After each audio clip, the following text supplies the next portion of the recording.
Hello, my dear viewers. Today will be a very interesting story. I recommend watching the video to the end. Put a like and subscribe to my YouTube channel, and be sure to write comments on what you liked or did not like, and if you have an interesting criminal story from your life. Write your story in the comments and I will make a video and tell your story here on the channel. Okay, I have detained you. I wish you a good mood and viewing. My name is Crifan Fletcher. I'm 42 years old, a widow for 5 years, and a mother to my only son, Ryan. My life had been steady but lonely since my husband passed. Between work and keeping up with Ryan, who's 22 now, I hadn't made much time for myself. Everything changed one summer evening. Ryan had invited a few friends over for a barbecue. It was a small gathering, just a handful of his college buddies, laughing and grilling burgers in the backyard. That's when I met Josh. He was polite, charming, and confident in a way that set him apart from the others. At 24, he was only a couple of years older than Ryan, but something about him felt more mature. We didn't talk much that evening, just exchanged pleasantries. But over the next few weeks, Josh started stopping by more often, even when Ryan wasn't home. Just to check in, he'd say with a grin. At first, I thought nothing of it. He was Ryan's best friend, and I figured he was just being kind. But soon I began to notice the way he looked at me, the lingering eye contact, the small compliments about my cooking, or the way I carried myself. I tried to ignore it, brushing it off as harmless. But deep down, I knew there was something more. One evening, Ryan went out with friends, leaving me home alone. Not long after he left, there was a knock at the door. It was Josh. "I didn't know you were coming over," I said, surprised. "I was in the area," he replied with a sheepish smile. "Thought I'd stop by and see how you're doing." I invited him in, and we ended up chatting over a glass of wine. He told me about his dreams, his struggles, and his admiration for how I'd managed to keep everything together after my husband passed. "You're incredible, Crifan," he said, his voice soft. I should have stopped him, but instead I let the moment linger. By the end of the night, one thing was clear. We were no longer just talking. The guilt hit me the next morning like a freight train. What was I thinking? He was my son's best friend, but Josh was persistent, and before long we were seeing each other regularly, though always in secret. At first, everything felt exciting, almost intoxicating. Josh had a way of making me feel seen, something I hadn't felt in years. But then I started to notice small inconsistencies in his stories. One day, he mentioned a new job at a financial firm downtown. A week later, he slipped up, claiming he was between jobs.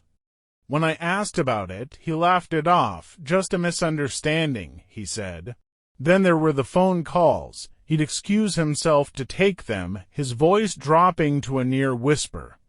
And sometimes he'd disappear for days without explanation, only to return with vague excuses about family emergencies. I told myself not to overthink it, but the doubt was there, growing like a shadow in the back of my mind. One afternoon, while Josh and I were having lunch at a small cafe on the edge of town, a man approached our table. He was tall, rough-looking, with a scar running down the side of his face. "Josh," the man said, his voice low and menacing. Josh's face went pale. "Not now," he muttered, glancing nervously at me. The man ignored him, leaning closer. "You're late. You know what happens if you don't deliver." Before I could ask what was going on, the man walked away, leaving Josh visibly shaken. "Who was that?" I asked, my voice trembling. "Just someone from my past," he said, forcing a smile. "Nothing for you to worry about." but I couldn't shake the feeling that Josh was hiding something. A few days later, a package arrived at my doorstep addressed to Josh. It was small and heavy, wrapped in plain brown paper. Curiosity got the better of me. I opened it, finding a stack of cash and a small black notebook filled with strange symbols and names. My heart pounded as I flipped through the pages. When Josh came over later that evening, I confronted him. "What is this?" I demanded, holding up the notebook. His expression hardened. "You shouldn't have opened that, Crifan." "What's going on?" "Josher, who was that man at the cafe? And what are you involved in?" He hesitated before answering. "It's nothing, okay? Just business. I'll handle it," but his tone didn't reassure me. If anything, it made me more afraid. Josh's evasiveness left me with more questions than answers. As the days passed, I couldn't stop thinking about the package. Who was the man at the cafe, and why was Josh hiding stacks of cash and cryptic notes? One evening, while he was over at my house, his phone buzzed repeatedly. He ignored it at first, but the persistent ringing made it impossible for me not to notice. Finally, I asked, "Aren't you going to answer that?" Josh hesitated, his jaw tightening. "It's nothing," he said, shoving the phone into his pocket, but his reaction spoke volumes. Later that night, after he'd fallen asleep on the couch, I couldn't resist the urge to look through his phone. I told myself it was for my own safety. When I unlocked the screen, I found a series of texts from someone named JT. "JT, where's the money? JT, you're running out of time. JT, if you don't come through, it'll be her who pays." The implication sent a chill down my spine. Was he putting me in danger? The next morning, I waited for Josh to wake up before confronting him. I held up his phone, the messages from JT displayed on the screen. "What is this? Josher, who is JT, and what does he mean by it'll be her who pays?" Josh's face darkened, his expression a mix of anger and panic. "You had no right to go through my phone," he snapped. "I had every right," I shot back. "You've been lying to me, hiding things, and now someone's threatening me because of you. I deserve to know the truth." Josh sighed, running a hand through his hair. "It's not what you think," he said. "JT is just someone I owe money to. It's a misunderstanding, and I'm handling it," but his explanation didn't add up. "And the cash, the notebook, the package. That's part of it," he admitted reluctantly. "I've been trying to pay him back." I wanted to believe him, but the fear in his eyes told me there was more to the story. That afternoon, while Josh was out, I decided to investigate further.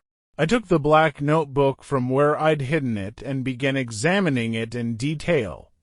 The names listed inside were unfamiliar, but the symbols, some kind of code, caught my attention.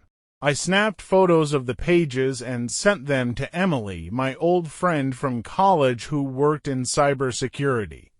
She called me almost immediately. "Crifan, where did you get this?" she asked, her voice tinged with concern. "It's Josh's," I said. "Why? What do the symbols mean?" "This isn't just random," Emily said. "It looks like some kind of ledger, maybe for illegal transactions." "Crifan, I think Josh is involved in something serious." My heart sank. I'd been afraid of this, but hearing it confirmed made everything feel even more real. That evening, I received a call from an unknown number. A gruff voice spoke on the other end. "Stay out of it, Crifan. If you know what's good for you, you'll forget about Josh and his mess." My breath caught. "Who is this?" I demanded. The line went dead. My hands were shaking as I set the phone down. Someone knew I was digging into Josh's affairs, and they wanted me to stop. But how could I? I was already into deep. The pieces began to fall into place when I confronted Emily again with the photos. She managed to trace one of the names in the notebook to a man with a criminal record: money laundering, fraud, and racketeering. Josh is connected to these people, Emily said. And Crifan, if they've threatened you, you need to get out now, but leaving wasn't an option. I couldn't abandon my life, and I couldn't let Josh drag me further into this mess. I had to find a way to protect myself and expose the truth. The phone call from the unknown number haunted me for days. Someone knew I was poking around Josh's secrets, and they didn't like it. But I couldn't back down now. I needed to protect myself and find out the full truth before it was too late. I decided to confront Josh directly. If he wouldn't give me answers, I'd force him to. The next time he came over, I waited until we were sitting in the living room, the black notebook resting in my lap. We need to talk, I said firmly. Josh's expression shifted the moment he saw the notebook. Crifan, I told you to leave that alone, he said, his voice tense. You're not in a position to tell me what to do, I shot back. I know this isn't just about money. Who are these people, and why are they threatening me? Josh ran a hand through his hair, clearly torn. Finally, he slumped back against the couch. Fine, he said. You want the truth. Here it is. I owe these people a lot, more than I can pay back. They're not the kind of people you mess with, Crifan, and now you've put yourself in their crosshairs. I put myself in their crosshairs, I repeated, my voice rising. You're the one who dragged me into this. Why didn't you just tell me from the start? Because I didn't want you to get hurt. He shouted back, but now it's too late. They think you're involved because you've been asking questions. I stared at him, the weight of his words sinking in. He was right. I'd made myself a target, and now there was no way out but forward. Josh insisted we needed to act quickly. The people he owed, led by someone he only referred to as JT, weren't known for their patience. If we can get them their money, they'll leave us alone, he said. And how do you plan to do that? I asked, my skepticism clear. There's a job, he admitted reluctantly. Something they've been pressuring me to do. If I pull it off, it clears my debt. A job, I repeated, my stomach turning. What kind of job? Josh looked away, unable to meet my eyes. It doesn't matter. What matters is that it's the only way out, but it did matter. I could tell he was on the verge of making a dangerous decision, and I wasn't going to let him drag me further into his mess. While Josh focused on his mysterious job, I decided to do some investigating of my own. I needed leverage, something I could use to protect myself if things went south. Emily came through for me again, managing to decrypt part of the black notebook. The names and symbols she uncovered were tied to a network of illegal transactions, including money laundering and extortion. And at the center of it all was JT Crifan. This isn't just a small-time operation, Emily warned. These people are dangerous. You need to be careful. Her words only made me more determined. If Josh wasn't going to tell me the whole truth, I'd find it myself. Josh's job was scheduled for the following night. He refused to tell me what it was, but his behavior grew increasingly erratic as the time approached. Stay home, he warned me before leaving. And don't answer the door for anyone. As soon as he was gone, I followed him. I'd attached a GPS tracker to his car earlier that day, something I'd never imagined myself doing before this nightmare began. The tracker led me to an abandoned warehouse on the outskirts of town. I parked a safe distance away and crept closer, hiding behind a stack of shipping containers. Inside, I could see Josh talking to a group of men, their voices muffled but their body language tense. One of them stepped forward, a tall man with a scar across his cheek, JT. I couldn't hear what they were saying, but the argument grew heated. Then JT shoved a duffel bag into Josh's hands and gestured toward a black van parked nearby. Whatever was happening, it was clear Josh was in over his head. Hidden behind the shipping containers, I strained to hear what was happening. My pulse thundered in my ears as I watched Josh reluctantly take the duffel bag from JT. His shoulders were slumped, his posture defeated, but he didn't protest. He looked like a man with no options left. JT pointed to the black van, barking out instructions I couldn't make out. Josh climbed into the driver's seat while two other men got in the back. The van's engine roared to life, and it sped off, leaving me trembling in the cold night air. I didn't know what was in the bag or what Josh was about to do, but I knew I couldn't just stand by. I ran back to my car and began following the van at a safe distance. My hands gripped the wheel tightly, every muscle in my body tense.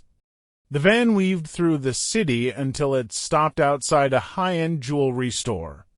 My stomach dropped as I watched Josh and the other men get out, their faces obscured by masks. One of them carried the duffel bag. This wasn't just a job, it was a robbery. I panicked. My first instinct was to call the police, but what would that mean for Josh? He'd made terrible choices, but I didn't want him to get hurt. At the same time, I couldn't let this happen. I parked a block away and grabbed my phone, hesitating before dialing. As I debated, the sound of shattering glass reached me. The men were inside. My heart pounded as I realized I had no time left. Instead of calling the police, I decided to confront Josh. I crept closer to the store, staying hidden in the shadows. When I reached the entrance, I saw the men inside, sweeping valuables into the duffel bag. Josh's mask was pulled down around his neck, his face pale and anxious. I banged on the glass. "Josh," I hissed. His head snapped toward me, his eyes widening in shock. He ran to the door, cracking it open just enough to whisper, "Crifan, what the hell are you doing here?" He demanded, "Stopping you from ruining your life." I whispered back fiercely, "This isn't the answer, Josh. You don't have to do this. You don't understand," he said, his voice breaking. "If I don't, they'll kill me, and they'll come after you too." Before I could respond, one of the other men shouted, "Who's at the door?" Josh slammed it shut, motioning for me to leave. But I couldn't. I stayed rooted to the spot, determined to find another way. The robbery escalated quickly. The men loaded the bag with expensive watches and jewelry, their movements frantic. I realized I needed to act fast. I spotted a security panel near the side of the building, and an idea formed. I ran to it, pulling out my phone to take photos of the panel and the license plate of the van parked nearby. If I couldn't stop them now, I could at least gather evidence to use later. As I worked, the men exited the store, the duffel bag now bulging. Josh's eyes met mine briefly as he climbed into the van, but he said nothing.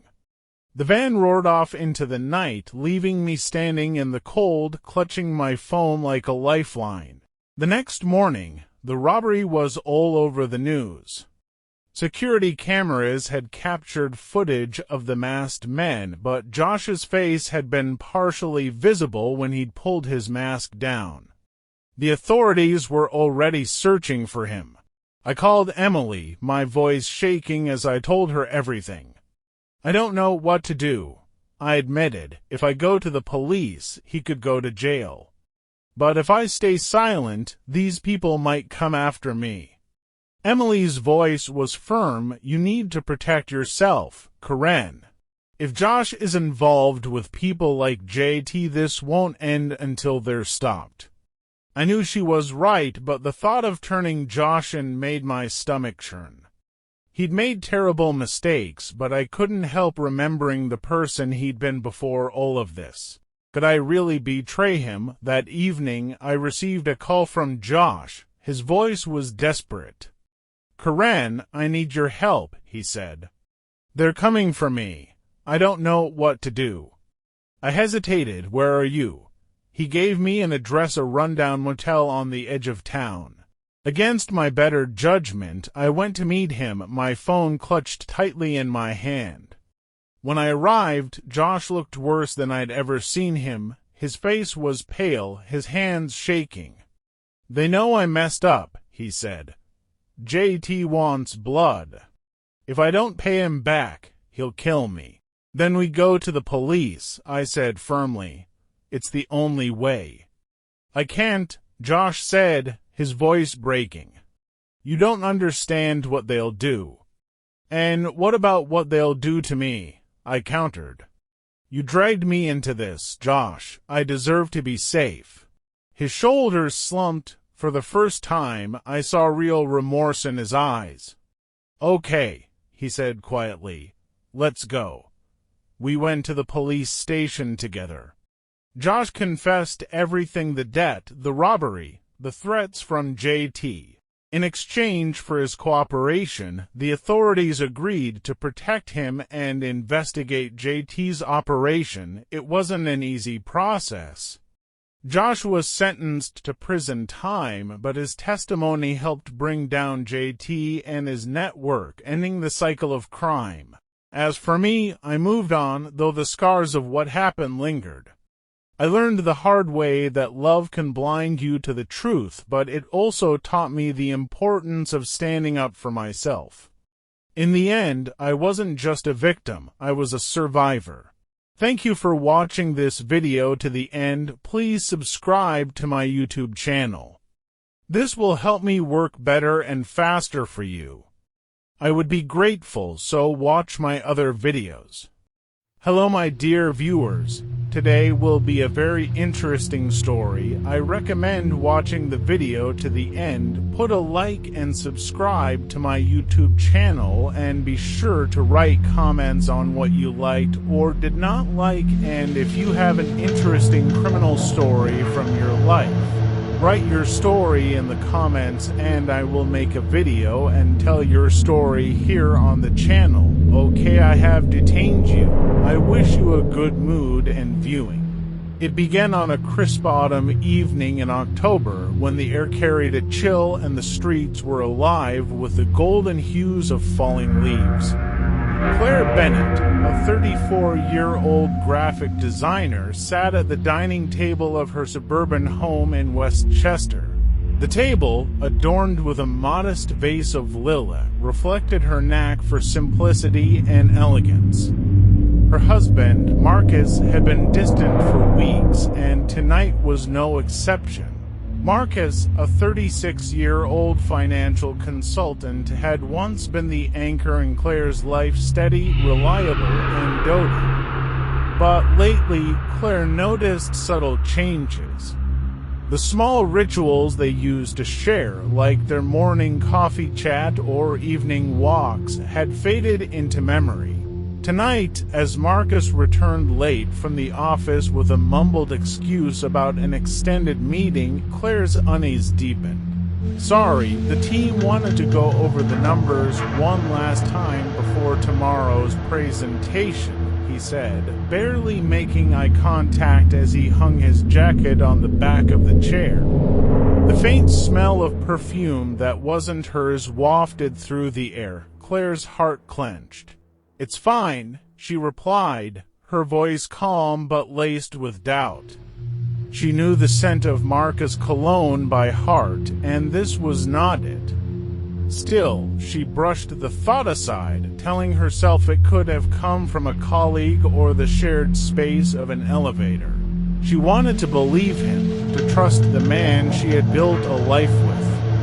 Later that night, as Marcus showered, Claire noticed his phone left carelessly on the kitchen counter. The screen lit up with a notification. It was a message from someone named Lily. Curiosity battled with guilt as Claire's fingers hovered over the device. Ultimately, she resisted the urge to snoop and returned the phone to its original spot. But the name lingered in her mind, along with questions she couldn't answer. The days that followed did little to ease her suspicions. Marcus' behavior grew more erratic. He often worked late and seemed guarded, always keeping his phone close. On one occasion, Claire walked into the room just as he ended a call, his expression a mix of guilt and irritation. "Work," he said before she could ask. Claire's best friend, Emily, noticed the strain during their weekly coffee meet-up. "You've been quiet lately," Emily said, her brow furrowed with concern. Claire hesitated but eventually shared her fears. "I think Marcus is hiding something," she confessed, her voice barely above a whisper. Emily, ever the pragmatist, didn't dismiss her. "You should trust your gut, Claire, but don't jump to conclusions. People act weird for all sorts of reasons. Maybe he's stressed." That night, Claire's mind raced as she lay awake next to Marcus, who slept soundly beside her. She stared at the ceiling, replaying every odd interaction, every missed connection. The doubt gnawed at her, relentless and unforgiving. Who was Lily? Why did Marcus seem so distant? The answers, she felt, were just out of reach, hidden behind his carefully constructed facade. But Claire's resolve hardened. She decided she would get to the truth, whatever it might be. Little did she know, the truth would unravel in ways she could never have imagined, setting the stage for a tragedy that would append her world forever. The following week, Claire decided to take matters into her own hands. She began observing Marcus more closely, noting every inconsistency in his behavior. The tension between them grew palpable, though neither acknowledged it outright. Marcus seemed to sense her scrutiny, and his evasiveness only deepened her resolve. One evening, as Marcus worked late yet again, Claire decided to look through their shared computer. She told herself it was harmless, just a way to ease her mind. Opening his email, she found nothing out of the ordinary: invoices, client correspondence, the mundane details of his job. But a hidden folder caught her eye, labeled simply Work Docs. Inside, she found photos that made her blood run cold. Pictures of Marcus and a woman she didn't recognize, their body language intimate and unmistakable. The woman was younger, with striking red hair and a radiant smile. Each photo felt like a dagger to Claire's heart. The time-stamp on the images confirmed her worst fears. These weren't old memories, but recent escapades. Claire's hands trembled as she closed the folder, her mind a whirlwind of emotions: anger, heartbreak, and confusion. She felt betrayed, but more than that, she felt lost. How had she missed this? How had the man she loved turned into a stranger? When Marcus returned home that night, Claire's demeanor was icy. "How was work?" she asked, her voice deceptively calm. Marcus hesitated, his eyes narrowing slightly. "Fine. Long day, but we made progress." Claire nodded, biting back the accusations that threatened to spill from her lips. She needed more time to process what she had found, to decide what her next move would be. But the mask Marcus wore was beginning to crack, and Claire could see the man beneath the man who was no longer hers. As the days passed, Claire's unease turned into action. She began documenting everything: his late arrivals, the vague excuses, the missed calls. Each piece of evidence became part of a puzzle she was determined to solve. And as she delved deeper, she couldn't shake the feeling that she was walking a dangerous line, one that could shatter their lives in ways she wasn't prepared for. Just as Claire's suspicions reached their peak, Marcus vanished without warning. It was a Wednesday morning when Claire woke up to find his side of the bed cold and empty. His phone, wallet, and car keys were gone, but his suitcase remained. Claire called his office, only to be told he hadn't arrived and hadn't informed anyone of an absence. Panic set in. She tried calling him repeatedly, but her calls went straight to voicemail. The anxiety that had been simmering beneath the surface now boiled over. What had started as suspicion of infidelity now felt like something far darker. Where was Marcus, and why had he disappeared without a word? Claire's first instinct was to call Emily, who came over immediately. "This is serious," Emily said, pacing the living room. "You need to call the police." Claire hesitated. What if he's just avoiding me after everything? I wouldn't blame him, but deep down, she knew this was more than avoidance. Something was wrong. By the afternoon, Claire relented and contacted the police. An officer arrived to take her statement, asking questions about their relationship and Marcus' recent behavior. Claire kept her answers measured, though her heart pounded with every word. When the officer asked if Marcus had any enemies or reasons to disappear, Claire faltered. She thought of the photos, the secret folder, the lies, but she said nothing. Over the next 2 days, the police conducted a preliminary investigation. They checked Marcus' credit card activity and cell phone records, but both had gone cold. Claire's home was searched for any signs of foul play, though nothing seemed amiss. Still, the police's questions grew sharper, their gazes more probing. Claire couldn't shake the feeling that suspicion was turning toward her. Then, on the third day, everything changed. A jogger found a body near a wooded trail on the outskirts of town. It was Marcus. The news hit Claire like a freight train. Her husband was dead, and the life they had built together was shattered. But as the details emerged, the nightmare only deepened. Marcus' death wasn't an accident. He had been murdered.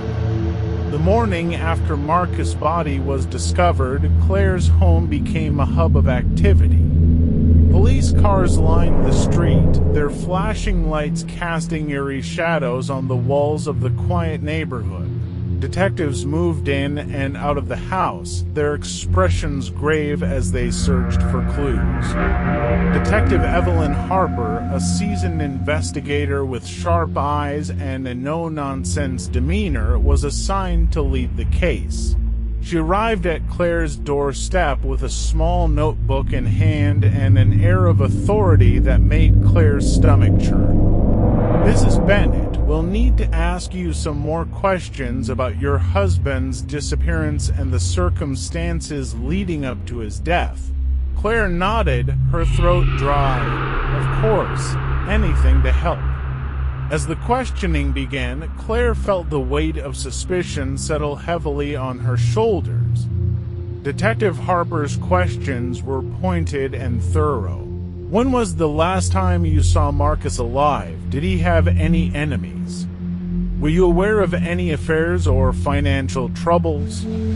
Claire answered as honestly as she could, though she carefully omitted the discovery of the photos. She feared how it might look if she revealed she had been digging into Marcus' private life. But Harper's sharp gaze seemed to pierce through her, as though she could sense the unspoken truths. As the hours dragged on, the house felt increasingly oppressive. Forensic teams combed through every corner, photographing, dusting for fingerprints, and collecting items for evidence. Claire watched from the living room sofa, her heart pounding with every creak of the floorboards. By evening, Harper approached her with a grave expression. "Mrs. Bennett, we're going to need you to stay available for further questioning. Right now, we have more questions than answers, and we'll need your cooperation." Claire nodded, feeling the walls close in around her. As the detectives left, she sank into the silence of the empty house. The weight of Marcus' death and the growing suspicion against her felt unbearable. She knew she needed to clear her name, but the path ahead seemed shrouded in uncertainty and fear. In the days following the discovery of Marcus' body, the media descended on Westchester like vultures. News vans lined the streets, reporters eager to uncover the salacious details of the case. Headlines splashed across screens and newspapers, painting Claire as the grieving widow or the prime suspect. Inside the house, Claire's life unraveled further. Each day brought new questions from Detective Harper, who seemed relentless in her pursuit of the truth. "We've found some inconsistencies in Marcus' financial records," Harper said during one meeting. "Can you think of any reason why he might have been withdrawing large sums of cash?" Claire shook her head, genuinely puzzled. "No. He never mentioned anything like that to me," but the revelation left her reeling. What had Marcus been hiding? The police investigation turned up more troubling evidence. A search of Marcus' office revealed a second phone, one Claire had never seen before. On it were texts between Marcus and the red-haired woman from the photos. Her name, as it turned out, was Lily Prescott. The messages painted a damning picture of an affair that had been going on for months. Claire felt a mix of rage and despair. She had suspected Marcus of infidelity, but seeing the proof laid out in cold, hard evidence was a different kind of pain. What stung even more were the texts that hinted at financial dealings Marcus had kept hidden from her. Transactions involving large sums of money, cryptic references to settling debts, and veiled threats from unknown numbers suggested he had been involved in something far more dangerous than she'd imagined. Detective Harper didn't hold back. "Mrs. Bennett, were you aware of your husband's relationship with Miss Prescott?" Claire's voice wavered. "I suspected, but I didn't know for sure until now. And what about the money? Did Marcus ever talk to you about debts or financial troubles?" Harper pressed. "No. He always said everything was fine. I trusted him," Claire replied, her composure cracking. As the days turned into weeks, Claire found herself drowning in a sea of suspicion. Friends and neighbors who once offered their support now kept their distance. Even Emily seemed wary, her visits less frequent and her questions more pointed. "Claire, is there something you're not telling me?" Emily asked one evening, her tone gentle but insistent. Claire wanted to confide in her, to unload the weight of her fears and doubts. But the words caught in her throat. The truth was, she didn't know what to believe anymore. About Marcus, about herself, about the life they had shared. The pressure reached a breaking point when Claire received a call from Harper late one night. "We found something else," the detective said, her voice grim. "We need you to come down to the station immediately." Claire arrived at the police station the next morning, her nerves frayed. She was led into a small interrogation room where Harper and another detective waited. A folder sat on the table between them, its contents hidden but radiating menace. "Mrs. Bennett, we need to discuss some new findings," Harper began, her tone measured but firm. She opened the folder, revealing photographs, documents, and what appeared to be forensic reports. "We've analyzed Marcus' financial transactions and phone records further," Harper continued. "It seems he was not only involved in an affair but also entangled in a scheme to launder money." Claire's stomach dropped. "Launder money? I had no idea." Harper nodded, scrutinizing Claire's reaction. We've traced several transactions to offshore accounts. There's evidence to suggest Marcus was under significant pressure from some very dangerous people. Claire felt the room spinning. She clutched the edge of the table, trying to steady herself. "What does this have to do with me?" she asked, her voice trembling. Harper slid a photograph across the table. It was a grainy image from a security camera showing Claire entering a local bank. "This footage was taken 2 weeks ago. You withdrew $10,000 in cash. Can you explain why?" Claire's heart raced. She remembered the withdrawal but hadn't connected it to anything sinister. "Marcus asked me to do it," she explained. "He said it was for a business expense. I didn't question him." Harper's expression remained neutral, and yet that money was never deposited into any business account we could find. "Do you understand how this looks?" Claire's mind reeled. She realized how easily her actions could be misconstrued.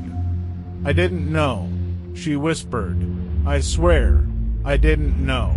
The detectives exchanged a glance before Harper continued. "We've also found traces of your fingerprints on an item recovered near the crime scene." "A scarf. Can you explain that?" Claire froze. She remembered the scarf, a gift she had given Marcus on their anniversary. "It's his," she said. "I gave it to him. He must have been wearing it." Harper leaned forward. "Mrs. Bennet, at this point, everything points to you having both motive and opportunity.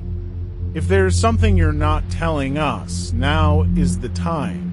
Tears welled up in Claire's eyes. "I didn't kill my husband," she said, her voice cracking.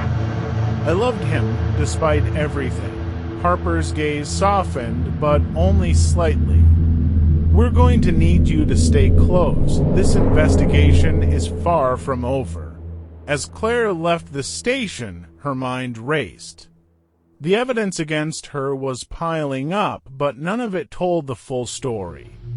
She knew she had to uncover the truth, not just to clear her name, but to find out who had really killed Marcus and why. 2 days after the grueling interrogation, Claire received an unexpected visitor. A man in his late 40s, dressed in a sharp black suit, knocked on her door.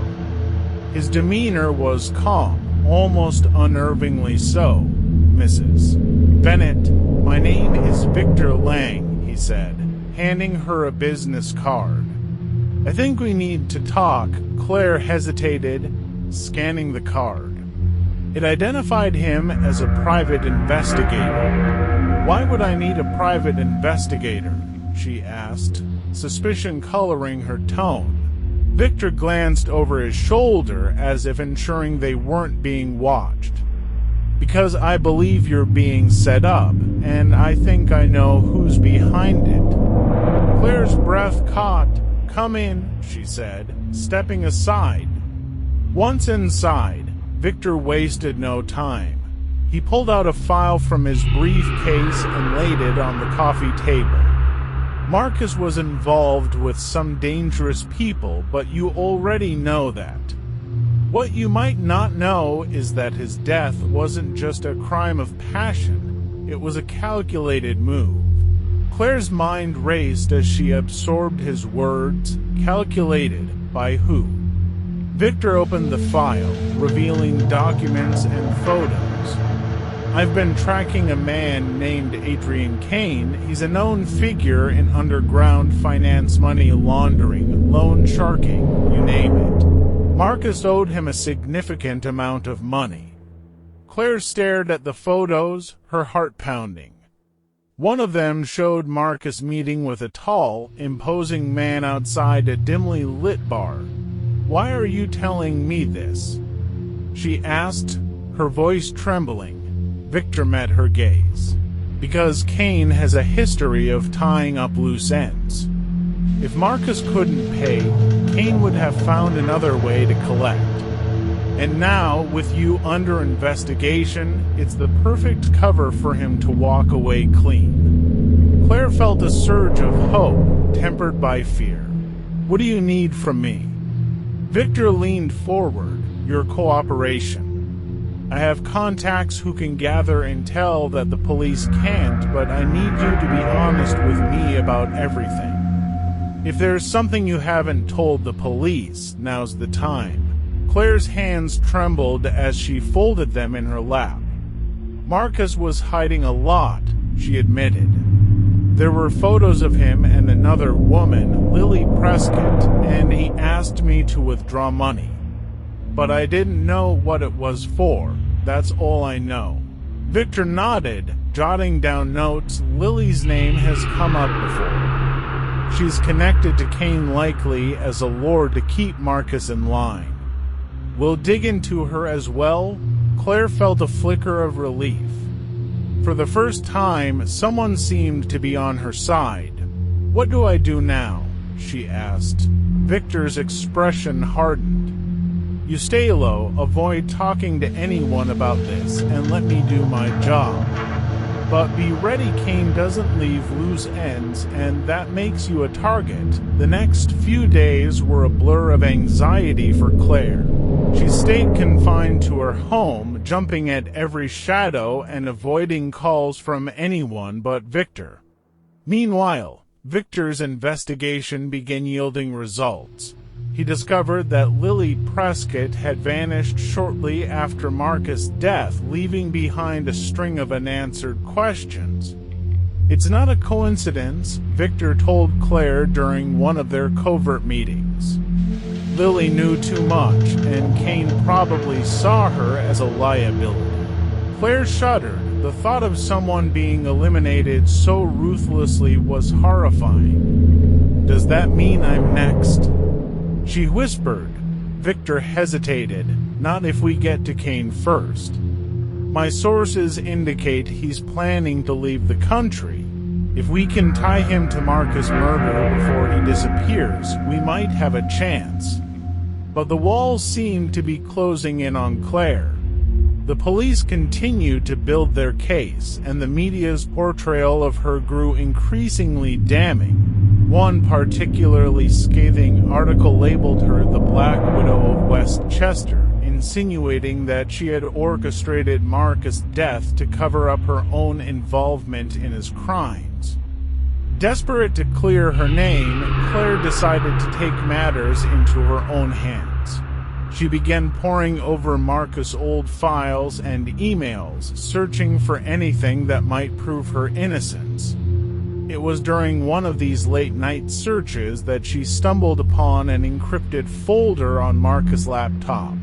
After hours of frustration, she managed to unlock it, revealing a series of emails between Marcus and Kane. The messages were chilling. Kane's tone was menacing, filled with thinly veiled threats about what would happen if Marcus didn't pay up. One message, dated just days before Marcus' death, read, "Time's up. If you can't deliver, I'll collect another way." Claire forwarded the emails to Victor, her hands shaking as she typed. This has to prove something, right? She asked him over the phone. It's a start, Victor replied. But we'll need more to bring him down. Stay sharp, Claire. Things are about to get dangerous. The next morning, Claire's fears were realized.